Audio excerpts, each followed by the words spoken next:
창세기 1장 1절에 나와 있는 태초에 하나님이 천지를 창조하시니라, 이 부분은 성경을 열어가는 데 있어서 굉장히 중요한 포인트다. 그 중요한 포인트 중에 하나가 뭐냐면 태초라고 하는 시점을 얘기해 주지 않습니까? 사실은 이 시점은 굉장히 중요해요. 성경을 여는 시점도 굉장히 중요합니다. 왜냐하면 세상의 시작의 시점이니까. 근데 이걸 한번 생각해 보십시오. 태초라고 하는 그 시점, 우리가 생각하는 문명의 시작의 시점, 오늘날로 말하면 그 타임라인이 시작되어지는 그 시점으로 우리는 일반적으로 이해하잖아요. 그러면 여기서 말하는 이 태초에 하나님이라고 하는 이 표현을 통해서 본다면 태초 전에 하나님이 계실까 안 계실까요? 태초의 시점 전에 하나님이 계실까 안 계실까요? 계시죠. 그럼 이 관점에서 본다면 하나님은 시간을 초월해 역사하시는 하나님입니다. 무슨 말씀인지 아시겠습니까? 창세기 1장 1절이 풀려지게 되어지면 성경 전체가 풀려지고 성경 전체가 믿어진다고 하는 그 이유가, 왜냐하면 태초라고 하는 우리가 일반적으로 여겨지는 그 시간을 보면 시작되어지면 하나님도 그때 시작되어지는 거 아니야? 아니요. 시간뿐만 아니라 시 공간의 모든 영역이 하나님에 의해서라고 하는 거예요. 그래서 제가 아까 창세기는 기원이 중요하다. 그래서 그 기원이 어디냐라고 묻는다라면, 그 처음 시작이 어디냐라고 묻는다라면 창세기는 하나님입니다. 그래서 내가 처음이요 나중이란 말로 하는 거예요. 내가 시작이요 끝이라고 말하는 것하고 내가 알파라고 오메라고 말하는 그 이유 자체가 하나님이 시작이 되기 때문에 그렇다라는 거예요. 그래서 태초에 하나님이 천지를 창조하신다라고 하는 이 시점에서 본다라면 우리는 일반적으로 생각을 할 때 이 창조 사건이 있은 다음에 첫째 날, 둘째 날, 셋째 날, 넷째 날, 다섯째 날, 여섯째 날, 그리고 안식을 취하셨는데 그 어디에 보더라도 하나님이 사탄을 만들지 않았는데, 그럼 갑자기 사탄이 어디에서 나오는 거죠? 하나님이 천지를 창조하신 다음에 하나님은 어디에도 사탄을 만들지 않았는데 하나님은 뱀은 만드셨겠죠, 그죠? 근데 갑자기 우리가 잘 알고 있는 에덴 동산의 선악과 이야기를 보면 사탄의 이야기가 나와요. 여러분 한번 생각을 한번 해보십시오. 이 창조, 태초라고 하는 이 시점 자체가 언제일까요? 이 시점 자체가.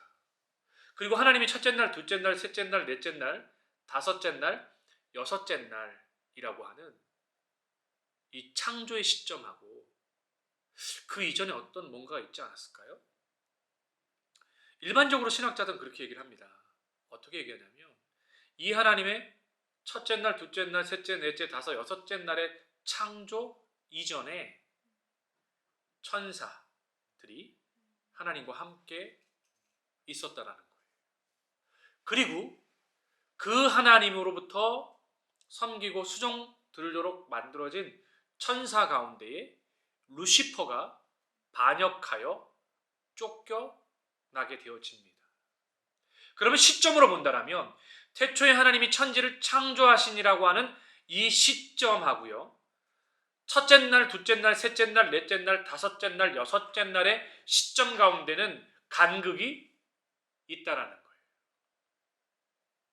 그 간극이 있어야 사단의 존재가 설명이 되어지고요, 그래야 하나님으로부터 수종들던 천사 가운데 쫓겨난 사탄, 그리고 에덴 동산에서 선악과 사건의 유혹의 주체로 등장하는 것이 이해가 된다고요. 그래서 저는 성경의 관점을 바라볼 때 여러분들이 단순히 하나의 관점, 하나의 문맥에 나와 있는 걸 너무 쉽게 이렇게 읽어내는 것으로 끝내면 사실은 안 돼요. 그래서 사실은 원어가 중요합니다. 히브리 원어에는 어떻게 표현되어 있냐는 거예요. 그리고 어떻게? 신약에는 그리스 헬라어로 기록되어져 있는 이 원어는 어떻게 표현하고 있는 거죠?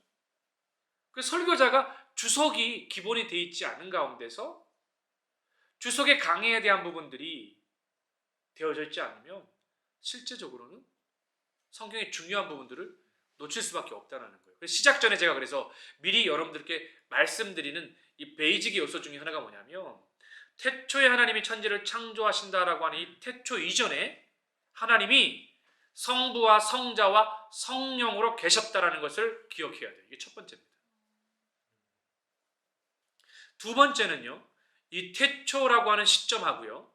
그리고 첫째 날, 둘째 날, 셋째 날, 넷째, 다섯, 여섯, 일곱째 날의 창조의 시점 이전에 천사, 하나님으로부터 수정들던 천사 가운데 루시퍼가 반역하여 쫓겨난 사건을 기본에 두어야 된다는 거예요. 그리고 이 말씀을 한번 접근해 보면 태초에 하나님이 천지를 창조하시느니라 이것처럼 명확한 것이 없어요. 사실은 OW1H라고 하는 언제 어디서 누가 무엇을 어떻게 왜라고 하는 이 문맥으로 볼 때 시점도 태초라고 하는 시점뿐만 아니라 누가 천지를 창조했다고? 하나님이라고 분명히 성경이 기록하고 있습니다. 그 하나님이 뭘 했냐고? 천지를 창조했다. 이걸 천지에 대해서 아까 제가 그냥 단순히 하늘과 땅을 창조하셨다라는 개념이 아니라 히브리적 사고의 관점으로 본다면 3층 천처럼 마치 새가 나는 하늘, 그리고 해달 별이 있는 하늘, 그리고 천사와 하나님이 거하시는 하늘. 그래서 영어 성경에 보면 In the beginning God created the heavens and the earth라고 이렇게 표현한 거예요. 이런 관점으로 말씀을 한 번 더 가까이 해보면 2절에 보니까 땅이 혼돈하고 공허하며 흑암이 깊음 위에 있고 하나님의 신은 어디예요? 하나님의 신은 어디에 있다고 나와 있어요? 수면에 운행하시느니라. 여기에 나와 있는 땅이 혼돈해요. 여기서 땅이 혼돈하라는 것은 지구를 말하죠. 실제로 영어 성경에 보면 땅을 지구로 표현합니다. 하나의 땅입니다. 하나의 지구예요. 그 땅이 혼돈하고, 여기서 혼돈하다라고 이렇게 표현되어져 있는 것은 뭘 말하냐면 형체 없음이에요. 그러면 아까 창조를 설명할 때 제가 여러분 어떻게 설명했는지 기억나십니까? 균형과 조화와 질서 이렇게 얘기했지 않습니까? 실제로 그래서 주석에 보면 가장 가까운 ESV 버전을 보게 같으면 뭐라고 표현되어 있냐면 2절에 해당되어지는 The earth was without form이라고 나옵니다. 그러니까 형체 없이라는 거. 그럼 지구는 창조가 되어지고 나서 굉장한 형체를 띠고 있는 겁니다. 산이 있고요. 골짜기가 있게 되어지고요.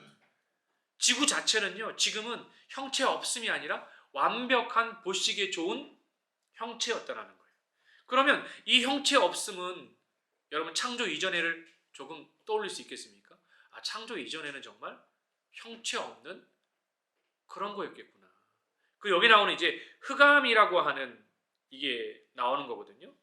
여기 보면 이제 흑암이 나오지 않습니까? 흑암이 깊음 위에 있고 보면은 darkness 이 어둠이라고 하는 표현 자체가 was over the face of the deep 깊게 덮여져 있는 그걸 말하는 거거든요. 근데 여기 흑암은 히브리어로 호셰크라고 하는 뜻이에요.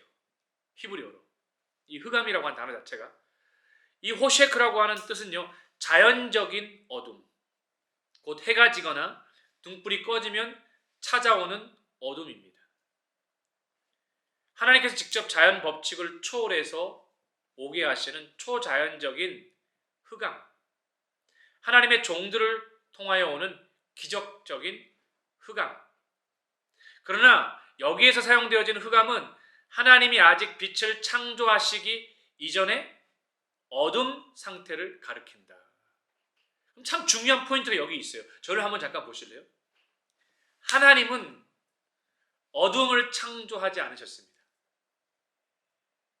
하나님은 빛만 창조하셨습니다. 이게 어떤 영적인 인사이트를 준지 아십니까? 하나님은 빛만 창조하셨어요. 빛이 없으면 곧 어둠이 되는 겁니다. 이해가 되십니까? 그러니까 하나님은 빛만 창조하셨어요.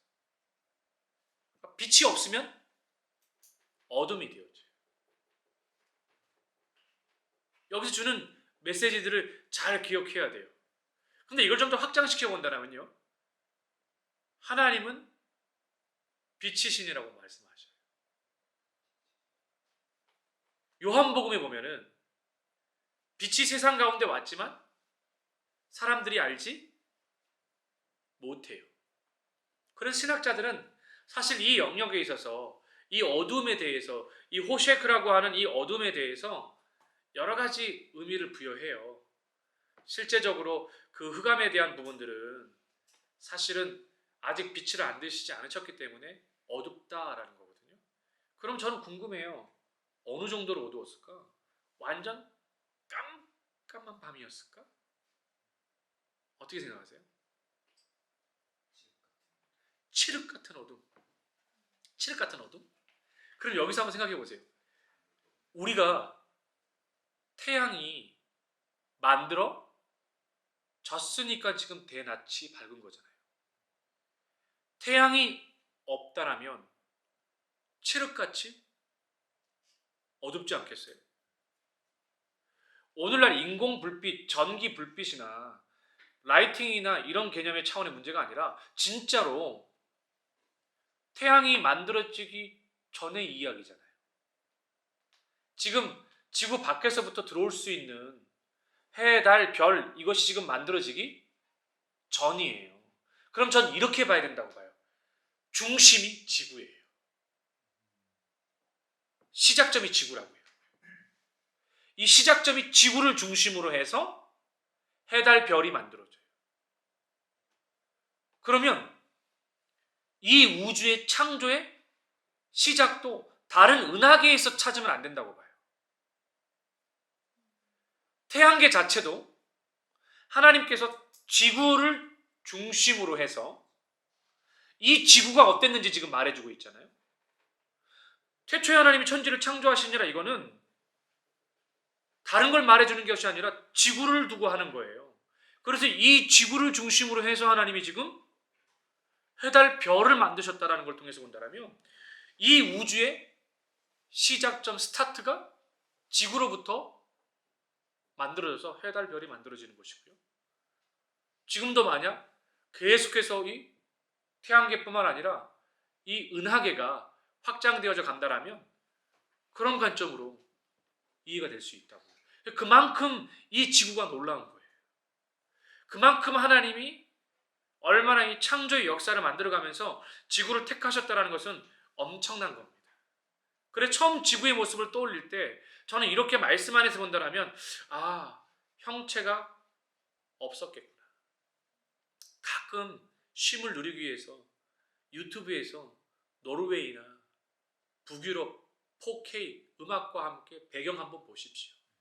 진짜 숨이 넘어갑니다. 그 웅장한 높이 몇백 미터에서 물이 떨어지는 장면뿐만 아니라 이 산과 들과 바다와 이 모든 하나님의 섭리의 조화의 역사가 얼마나 기가 막힌지 몰라요. 그리고 이렇게 기가 막힌 역사가 이루어졌다는 것은 더욱더 보시기에 좋았다라고 하는 감탄이 나올 수밖에 없었던 이유가 그 처음 시작이 무질서를 말하고 혼돈을 말하고 형체가 없음을 말하고 어두움을 말했기 때문에 더욱 그렇게 기뻐하고 더욱 하나님께서 감탄하실 수밖에 없는 거죠. 그래서 이 흑암이라고 하는 이것을 많은 사람들은 이 흑암을 다른 말로 고난이다. 대표적으로 시편 112편 4절에 보면은 이것을 고난이다 이런 관점으로 얘기하는 사람들 많이 있거든요. 또 이 고난에 대해서 흑암에 대해서 욥기에서는 죄의 길을 가리킨다. 이 흑암 자체가 또 이 흑암에 대해서 타락의 길을 의미한다고 로마서 13장 12절에 설명하기도 해요. 그러나 중요한 것은 이 흑암이 갖는 의미를 통해서 우리는 빛을 떠올릴 수 있어야 되고요. 흑암이기 때문에 하나님이 필요하다는 것을 떠올려야 되고요. 흑암이기 때문에 예수님이 필요하다는 사실들을 깨달아야 돼요.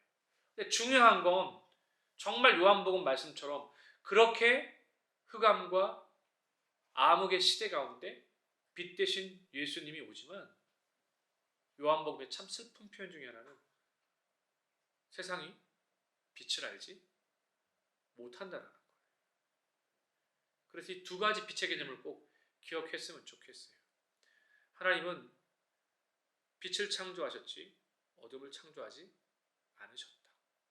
그리고 이 빛이 없는 곳이고 어둠이다. 빛은 놀랍게도요, 어둠의 자리에 빛이 등장하면 자연스럽게 어둠은 사라집니다. 인사이트를 통해 본다면 예수님이 우리 삶의 현장에 어두운 측면에 예수님이 등장만 하면, 예수님이 드러나기만 하면, 예수님이 선명해지면 그 어두움이 빛으로 바뀌어진다라는 거예요. 그러니까 단순히 어둡고 밝은 개념의 차원을 넘어서서 이 빛의 개념에 대해서 참 다양하게 실제적으로 이해할 수 있어야 된다. 또 하나는 이제 우리가 기억해야 될 것 중에 하나가 하나님의 신이라고 하는 그 표현이 있거든요. 거기 보면 2절에 보면 땅이 혼돈해 공허해 흑암이 깊음 위에 있고 하나님의 신은 수면 위에 운행하신다 이렇게 되어 있거든요. 그러니까 하나님의 신이라고 하는 표현 자체가 루아흐 엘로힘이란 뜻이에요. 루아흐라는 거예요. 그 엘로힘은 하나님이거든요. 그럼 여기서 말하는 신, 하나님의 신, 하나님의 영 자체가 루아르라는 뜻이거든요. 이 루아르라고 하는 것은 히브리의 이 구약계에서 설명하는 히브리 구약 성경에서 얼마나 많이 이것이 사용되는지 아십니까? 이 표현 자체가요. 루아르라고 하는 이 단어가 히브리 구약 성경 전체에서 무려 378번이나 사용되어져요. 그러니까 어마어마하게 많이 사용되는 거죠. 이 루아르라고 하는 뜻이요. 근데 이 루아르라고 하는 뜻이 헬라어로 표현하면은 신약에서는요 푸뉴마라고 하는 뜻이에요. 하나님의 영. 다른 말로 말하면 성령입니다. 그러니까 하나님의 영이, 구약에서는 지금 하나님의 신이라고 하는 루아르라고 하는 이 뜻 자체가 신약에서는 푸뉴마라고 하는 하나님의 영으로 소개되고 있다는 거예요. 근데 저는 여러분 여기서 이 하나님의 신 이걸요 또 다른 표현으로 여러분께 소개하자면요 하나님의 숨결이라고 루아르는 이해할 수 있습니다. 참 의미가 깊은 단어예요. 루아르라고 하는 이 뜻 자체가 호흡이라는 뜻이고요. 하나님의 숨이라고 하는 뜻이에요.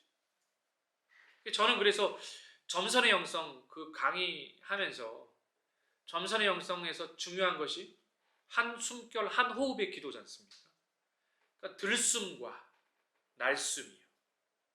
인간은 숨을 들이쉴 때 살잖아요. 내뱉을 때는 나쁜 걸 내뱉게 되어지잖아요. 그러니까 들이쉴 때는 우리 안으로 들어올 때는 좋은 게 들어와야 되잖아요. 나갈 때는 몸 안에 있는 나쁜 것이 빠져나가더라도 그럼 사람이 살려고 그러면 사람이 건강해지려면 사람이 영적으로 진짜 튼튼해지고 건강해지려면 우리 안에 호흡이 들어올 때 이 루아르라는 이 호흡, 숨이라고 하는 자체 안에서 하나님의 영이 공급되어야 돼요. 하나님의 영이. 그래서 기억나십니까? 사람을 지으시고 나셔서 흙으로 지은 다음에 하나님이 그 코에 뭐요? 생기를 불어넣으시잖아요.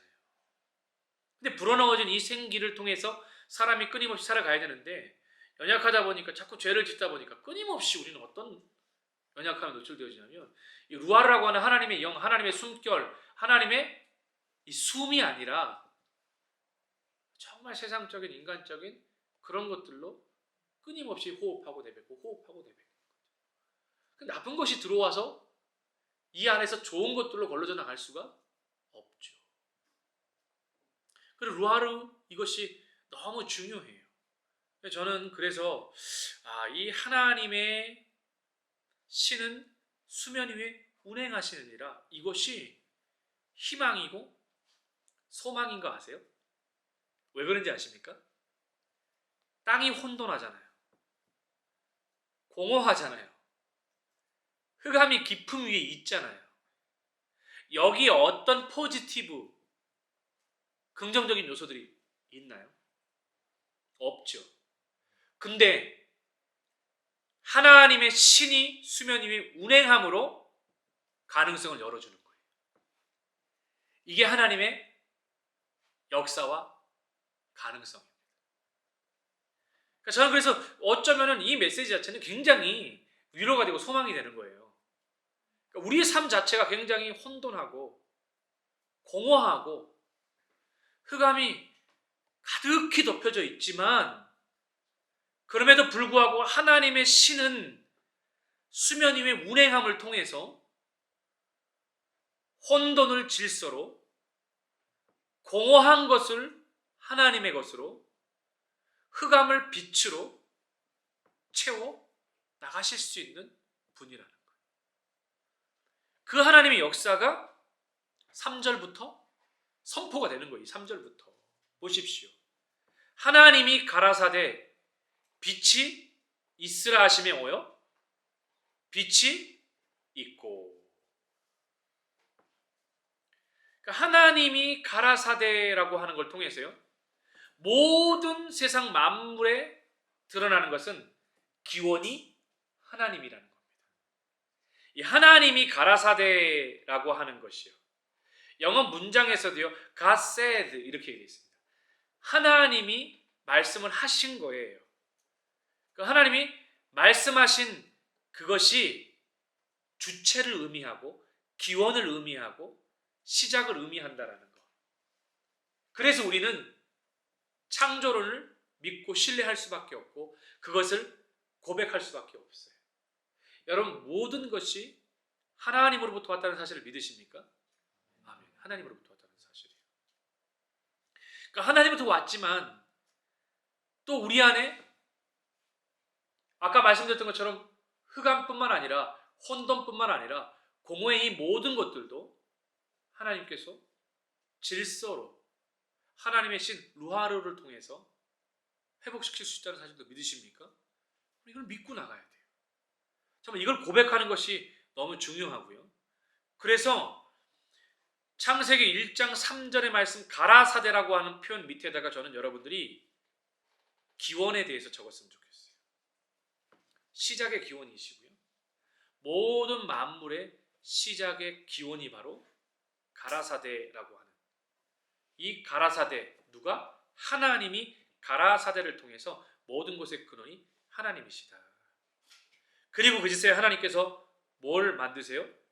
빛이 있으라 하심에. 여기서 이제 성경에 나오는 최초의 명령입니다.